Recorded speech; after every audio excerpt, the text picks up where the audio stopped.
And we are continuing to track severe weather impacts after whipping winds and heavy rain made their way across the state last night.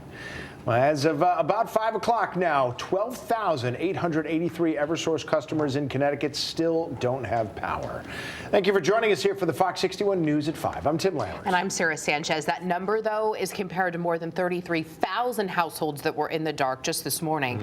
Fox 61's Aaron Coogan's in Coventry with a look at the impacts. One of hundreds of communities to lose power overnight, and a fallen tree limb in Coventry crashed through the power lines, leaving more than 600 residents without power. There was a big thump, a big crash, and the whole neighborhood lit up like an arc welder. It was an early morning wake-up call for neighbors like Bob Allison and Pat Stewart living along South Street.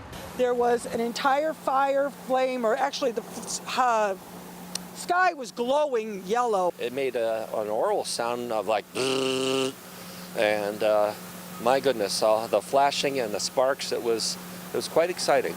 Roaring overnight winds sent a massive tree limb crashing to the ground and tearing through a series of power lines on the way down. This big tree behind me is what brought the power down. It put tension on all of these lines, and all of these lines down here were all sparking. So no, I don't expect to get power back, and I totally understand why. You can still see the remnants of the resulting spark and flames. No, it's a souvenir. It's a piece of melted asphalt. Burnt and severed power lines strewn beside the road as more than 600 surrounding homes and businesses were left in the dark. This is a major thoroughfare with businesses, so I expect it to be on later this afternoon. Just up the road, a partially uprooted tree resting atop lines on the Boston Turnpike saw another 300 Coventry homes without power. Schools in the district delayed their start by 2 hours, while customers waited anxiously for updates. It's going to be a while, and you know what? As long as no one gets hurt and everybody's safe, that's the main important thing, and thank God for that. And it was a similar story across the state. More than half a dozen school districts implemented some kind of delayed start or full-day cancellation. Meanwhile, folks we spoke to admit,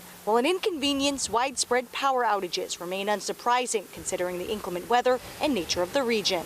This is New England. We were having wind. This is New England. You got to just deal with it. And again, as some still wait for their power to be restored, Eversource say they still have crews out and about making sure every community is covered. In Coventry, Aaron Coogan, Fox 61.